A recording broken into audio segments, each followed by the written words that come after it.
Hi guys, Randall here. I had hoped we'd have a little bit of a leeway between the global original unit and Persona 5's release in War of the Visions, but we're getting it right away, so that means we're gonna have to be on a budget for these Persona pulls. But we are getting Joker, Violet, and Queen, which are all very strong units in their own regard, but I think the gem of the collaboration, the one unit that has the most long-term value, is probably Joker. So he's the first one I wanted to review, and then if I have time, I'll do reviews for the other two units as well. What we'll do today is we'll take a look at what he does, what he brings to the table, how to build him, how to fit him into a team, and what's his long-time impact in the meta, in my opinion. So, let's begin.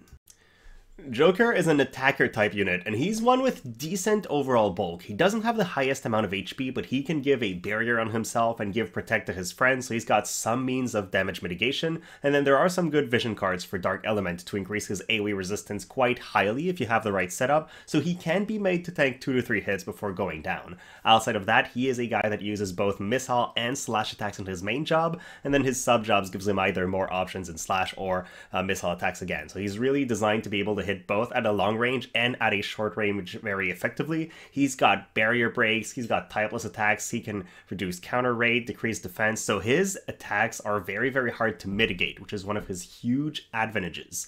He is also very accurate. If you look at his kit, you won't see a lot of moves that have accuracy up in there, but he does have the Nightblade Mastery passive for some accuracy, and he has a very high innate luck, which is not the case of all units if they're not designed for evasion, but in his case, he is in no way an evasion unit, but because he has such a high innate luck, which is close to evasion unit level, he can hit very accurately if you just equip a luck up card on your team.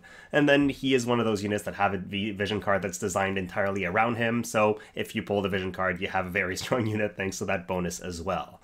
He's using daggers, hats, and clothing, so no Keen Blade, no Canes, TMR, or the like in terms of equipment. And then he's got a standard movement, I guess, of 3. Jump 2 is good, but he's not the most mobile of units.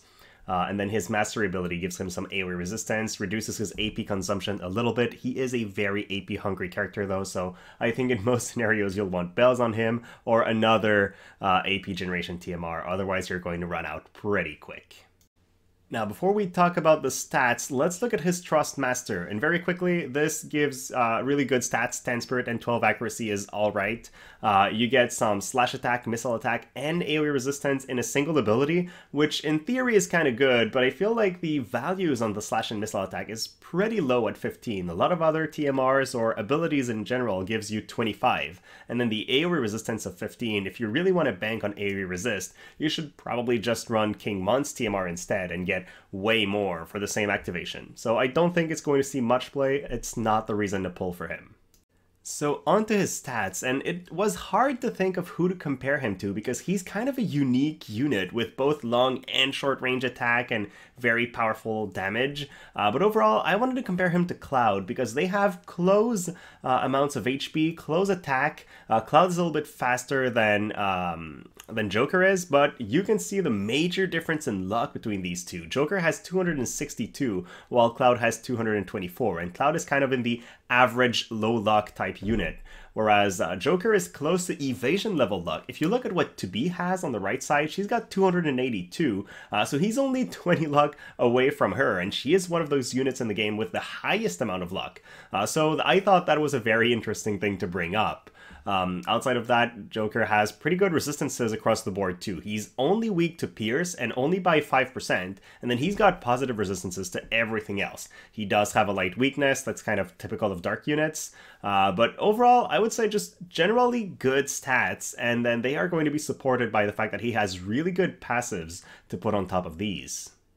So let's look at his passives. The first one, I think you always want his EX upgraded passive. He gains 12% agility, 40 defense penetration, and 15 AoE resistance, which paired with his mastery ability gives him 20 AoE resist. This is a crazy amount of stats paired in a passive.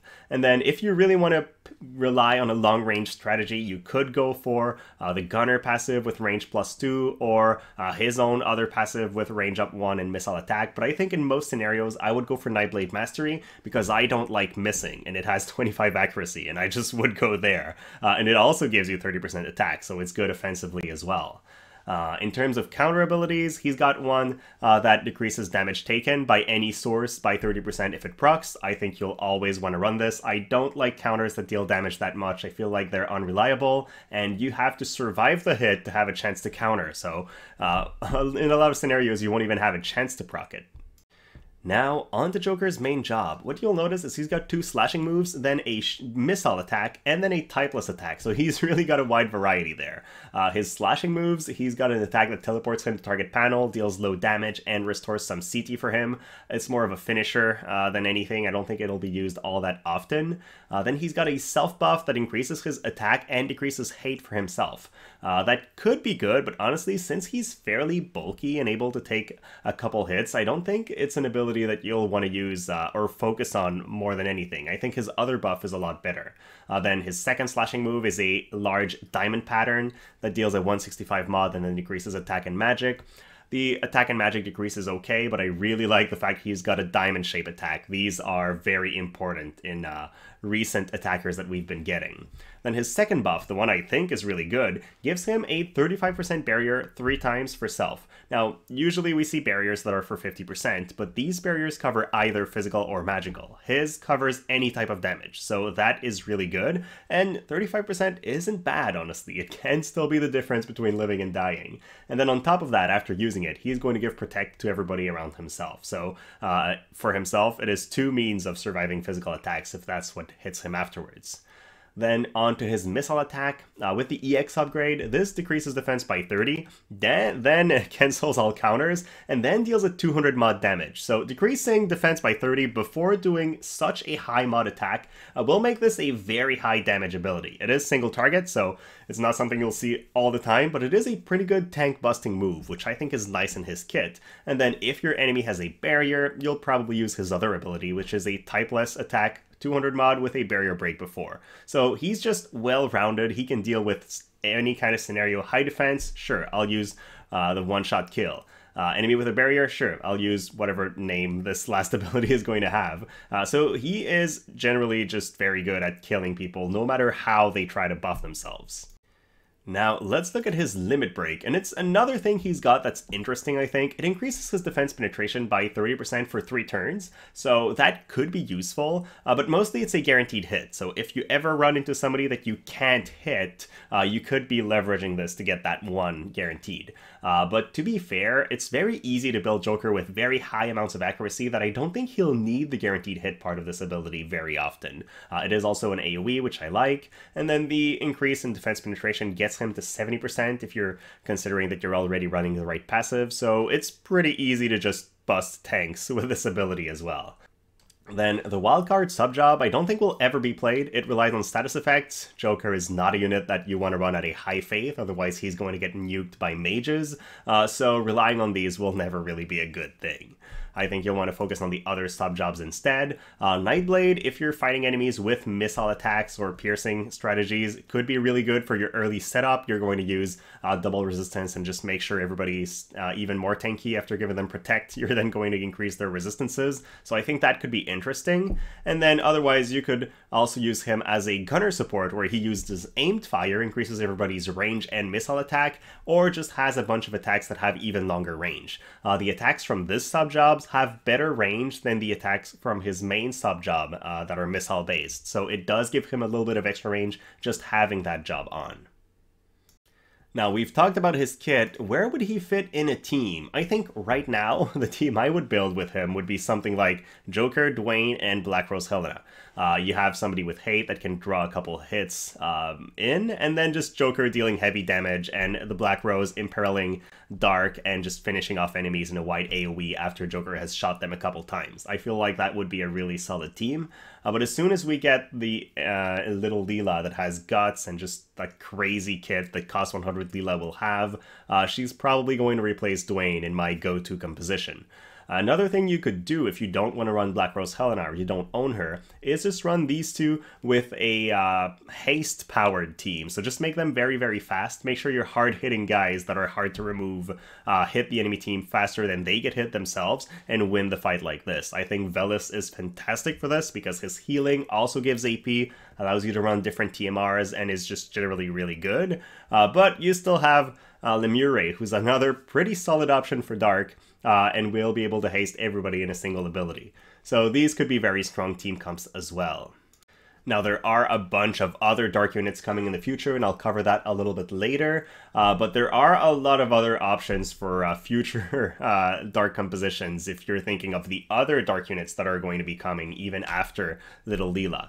So, for now, let's look at a sample build, and in this case, you can see the vision cards I'm using on my entire team on the right. This is a 3-man team because I'm always thinking of PvP more than anything here, and what I've done is I've built him in a middling accuracy team. I am not running an Alexandrite ring or anything else. Instead, I went for a shield version ninja garb that gives him 20 defense penetration and pretty good defenses overall. So with this, we have a guy that's got roughly 8.5 thousand HP, so it's decent. 18 defense is not that high, but it will mitigate damage a little bit. And then he's got okay resistances too, right?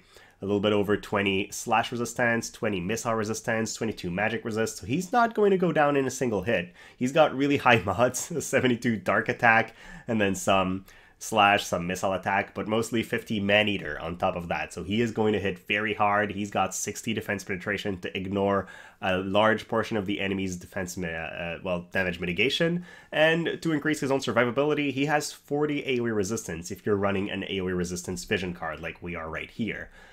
If you're looking at the vision cards on the right side, the one that I would definitely change, it's just not there in the builder on JP, is Secrets of the Heart, which you should remove and replace with the Maiden's vision card, the Luck Up vision card for Dark Element that is a global original right now. So that would be the setup I would use. But outside of that, the other stat that I think is crazy in here is his agility. Joker has 116 agility here. He is going to be lapping enemies. Even if he's not hasted, this is very, very fast. So that's something that I definitely found interesting when I was building him, is just seeing how high we can get that stat. And then 1300 attack is good. I could get it a lot higher if I slotted in attack up vision cards instead of the ones that we have, but I feel like it's a pretty solid setup. Now, what are the runes that I would run on him? And they're already calculated in these stats. I would run Luck Up runes on one end. The reason being, especially if you don't want to use an Alexandrite ring or another piece of gear that really increases your accuracy, you will need this. In our build, we have 120 accuracy and 469 luck, which means an amount of luck that's close to what evasion teams are going to have, and then an amount of accuracy that's close to their amounts of evasion, so you should be able to hit them. So I think you'll want Luck Up runes on one end for sure, and then on the other side, I would be running a set of agility runes because I like going all in on a stat that a unit already has very high and then lapping enemies potentially. You could replace this with an attack set, which would also go very well, or even an accuracy set if you are finding that you don't quite land those hits. And then the passives are on screen. I'm not going to read all of them, but if you'd like to pause the video and take a look, these are the passives I would recommend for him as well. So is he worth pulling for, finally? I would say he's a really good unit. He is fairly future-proof, but there are a lot of other good Dark units that you can build teams around, so if you don't go for him, it's not like you won't be able to run competitive Dark teams in the future. He is definitely one of the pieces that you can put in competitive Dark teams, but he's not mandatory. I feel like Little Leela, the cost 100 version, is going to be more important than he is for team building, and then eventually cost 100 Dark Fina as well.